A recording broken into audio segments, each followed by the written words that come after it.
Alright, so welcome to another Cheap Hammer Battle Report. Today is going to be the classical High Elves against the Empire. We are playing, actually not, we are playing Wood Elves against the Empire. Only the Wood Elves on the side of my brother, who is playing the High Elves, are cosplaying as Wood Elves. It is an army that um, he wants to in the future invest in it, wants to acquire, but first he wants to try playing a little bit with proxying it with the high elves, and then eventually making an investment because they are currently selling the battalions nowadays for all the world are pretty well stocked. Yes, all the necessary things for you to have an excellent, I think around maybe 1,500 points um, with just a simple battalion. You get two of those and you're ready to go. You already have a big army. Of course, yeah, there's all the ensembling and painting and everything, but you know, when you get in this hobby, you know what you're getting. Anyway, so yeah, in the side of the Wood Elves, he has like 3 units of those core archers that they have. I think he put also that Chimera dragon that they possess and some of its cavalry, the ones that are riding reindeers, I think. Not pretty sure, or I'm not very aware of the units from the Wood Elves, but I'm just trying to explain it as best as possible, as best as I can. And in the side of my empire, this is one of my experimental lists, which later on, if while you see the progress of this game, you will understand how I regretted experimenting on such a list like that. So pretty much just there's a small unit of the halberdiers of the men at arms that you see over there are my militia. So it's just a small unit of militia, 20 militia to protect my guns, and I think it was like 3 mortars. I set up 3 mortars. Two of them are cannons, and the other one is the hot pot. But yeah, I saw just mortars. One steam tank, and a big unit of Knights of the White Wolf. That you can see some of some Cold Blood Riders and some Knights of the White Wolf together. But it was just to make the big unit. There was Mage level 4, I think, Captain with a Battle Standard Bearer, a Priest of Ulrich, General, all the heroes in the front. And on the other side, you see my Celestial Hurricane, which is cosplaying as well as a steam tank. Just a little bit of testing. And in the woods above from them, there seems to be a vanguard unit of them, so probably some skirmisher unit that can shoot as well from the wood elves. Or one of those units, I think they can appear a woodland realm, or like yeah, like a piece of terrain somewhere in the battlefield. And from that piece of terrain, of course, you know, they can emerge or they can do different sorts of strategies with it. Anyway, so let's go to the next picture. In the next picture, well, is just the Wood Elves March. It's already the second picture, and it's already looking awful, awful for the Empire. Why is that? Well, as you can see, you remember that there was a big block of knights over there in between those steam tanks? Yeah, they're not there anymore. And a reason why they are not there, before I explain that, the Chimera Dragon moved forward, whatever the name of those riders from the Wood Elves moved forward as well. And he pretty much just unloaded all his arrows into my unit, and the effects were devastating. Because here's the thing, you know, it's like this was the perfect unit for complete annihilation of on the side of the Wood Elves from my unit. Because the Wood Elves, or the archers that are on core, they have ballistic skill 5. So when you consider that, when you multiply by the amount of shots this is gonna get, because since it's 2 lines, so he can get volley fire, so all of those units over there, all of them are gonna shot. So when they concentrate all those shots into a Death Star that you have, even though that maybe you get a little bit more of darkness or something like that, you know, the wounds are gonna be there. It's gonna be devastating. That's a lot of shots. So in this case, it was even worse because Knights of the White Wolf, the problem is that they got toughness 3 and just 1 wound. So probably maybe they got furious charge, or maybe they had some other things. But in this particular case, that was the wrong unit to choose. And besides, the most of the things or most of the things that shoot in this game already have like an AP factor, -1, sometimes -2, sometimes cleaving blow, sometimes they hinder armor on sixes and things like that. So it's like it stacks up and it just pretty much just eliminates your armor save. So armor saves are not very efficient in this game unless you take them all the way to 3 or 2, you know. But these ones are level 4. I don't understand why Knights of the Wild Wolf don't have barding on their horses, but that seems to be the case. So that's that. Mm. So yeah, he pretty much wiped out almost my entire unit of Knights of the White Wolf. So only the heroes and a couple of them are remaining. They passed the panic test, but still, it's like most of my army is dead now. So my strategy, I was not really making a strategy. I was really testing these guys. I said, all right, I want to try a big unit of knights and put something. Maybe use the priest blessings to make them less vulnerable. But here's the thing, it's like when you gotta take in consideration then when you set a unit like this, there's a big problem, and that problem is going to be the toughness. The toughness is still 3, so anything that hits it with a strength of 3, which is the average strength of the game, is gonna hit it with a 50-50 average, with a 50-50 chance. Sorry, and it's going to be on fourth. So regardless of what you do, it's going to happen. And if they get at least one, let's say that they get poison woods, it's even worse because they get so any sixes that they have, those fours are going to become twos, and it's all gone by that moment. It's pretty much impossible to make any difference.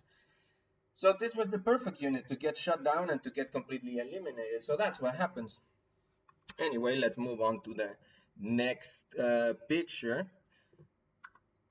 So in the next one, I march everything forward.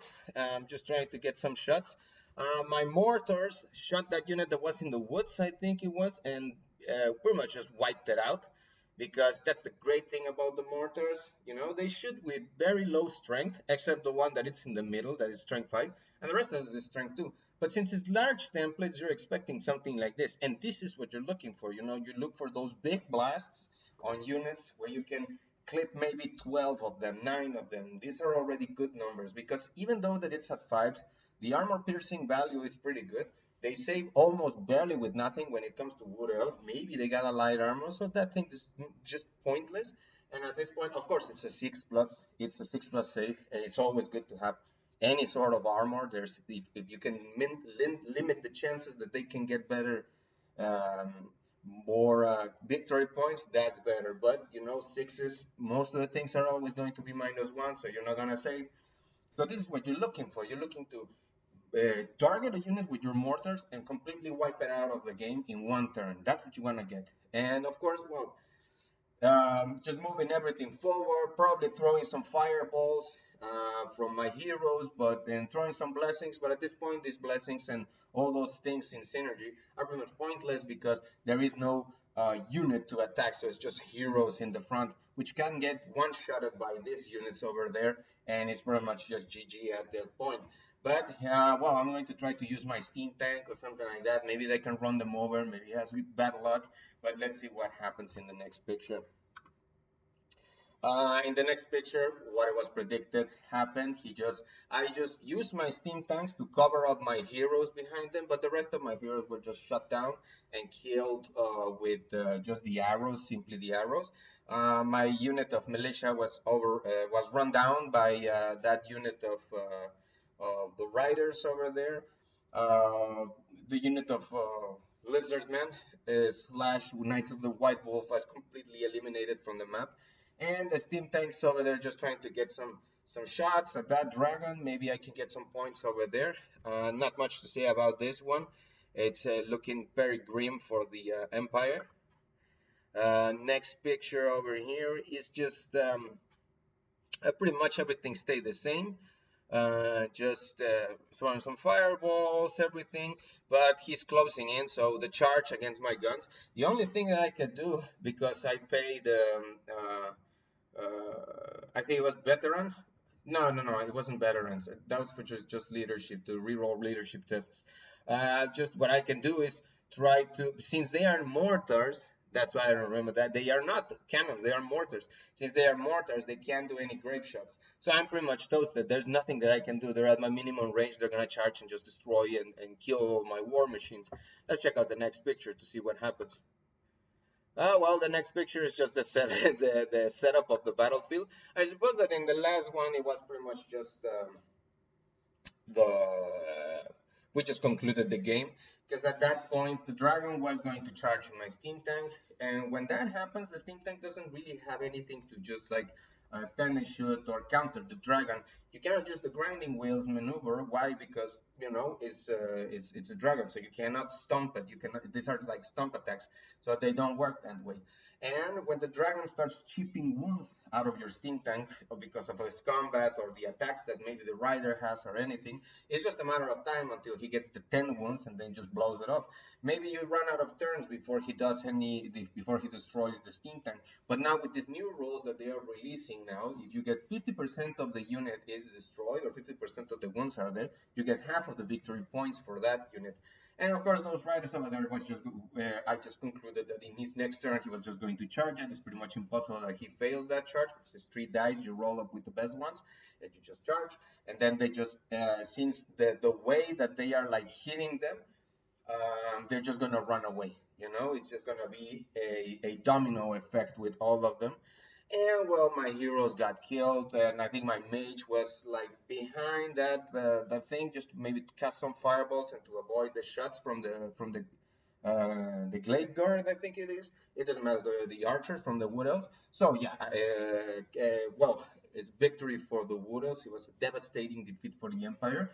But this just makes us understand a little bit more. Of course, it's always about experimenting new units and things like that, because sometimes you acquire units, or you have certain units in your army, some units that you think they are going to perform better, and uh, playing, even though that you can do the math and think about any single, like you can just construct in your mind the best strategy that you can use a unit. Sometimes the situation and the vectors that come in play when you set up the board and when you play the game are completely different from what you were expecting.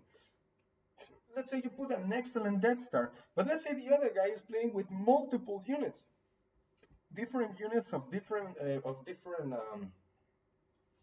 let's say sizes and everything. So your main focus is going to be all over the place. You're not going to know where to shoot, where to use your magic, where to use anything, because this was not a list that you were prepared for.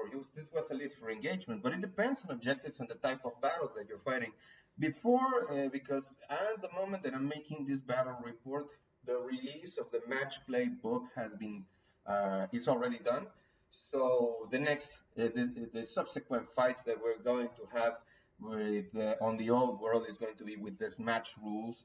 That is more for are more interesting scenarios and all the baggage terrain things. So it's going to be a little bit more serious. And some of the rules, or most of the rules, we're starting to take them completely. It's a thing about just replaying the game multiple times until, and then you start picking up those rules. And that's what I mean. It's like when you choose a certain unit in your army, etc., etc. Sometimes what happens is you think one unit is going to act one way, and it ends up acting in a completely different order, or it ends up doing a completely set of different things that you thought it could be capable of. Some units that you don't think that much of them outperform other units. Like you can have big blocks of soldiers, and then somebody can drop you a vortex in front of them, and all your maneuvers, unless you're drilled and you got all these like marching column, close order, and you can just like you can avoid certain things. Some things are just gonna completely destroy your battle line, and then you're not gonna be able to charge. Or if you're able to move, if it's not impassable terrain, it's dangerous, you're going to have to suck all those wounds, and it's not gonna be nice. You're gonna lose a lot of units. So this is what I mean. It's like overall, you start learning these rules, and then you start appreciating other units. You start changing your strategies. So this was just another experimental unit. Another experimental list. Obviously, this was definitely not the best one. Knights of the White Wolf, you have to really think what units are you using. What I put in this particular case, I think I put the most excellent unit in the game to be destroyed by the unit that my opponent had. The perfect one. It has one wound. It's overvaluated, like it costs a lot with points. It's completely, it has all the benefits, like musician standard, blah, blah, blah, blah, all those kind of things. It has it. It has toughness of 3, and and as I say, just one wound. This is the perfect target. If you get 120 arrows on strength 3, 60 of them on the first of all is ballistic skill 5 with these guys. So even if you get if that younger unit has skirmisher, well, let's say that those twos become threes. And then if the other units are long distance, those threes become fours. But in this case, in this particular case, I didn't have skirmishers. These are not skirmishers. These are close order formations. So since it's not skirmishers, there's no penalty. So it's on twos. And since it's long range, it's on threes. So think about it. It's even worse because now with its ballistic skill 5 and no movement, it means that they are shooting 120 arrows, let's say something like that, and they're all on threes and then on fours. That is too many. Because if it was 4 on 4s, in average, it would be from 120 to 60 to 60 to 30. And still at some, it's still too many shots. It's still too many. So add a little bit more. Let's say 45 on average, 40 something on average. We're considering that it's in threes and fours. It's devastating for a unit of what 20 Knights of the White Wolf that have armor save of 4, no ward saves, nothing, because I didn't have time to cast Token Shield or anything like that. So no ward saves of any kind. So bye bye. It's you save on 5s, you throw all your dice, 16 of them die. The game's over at that point.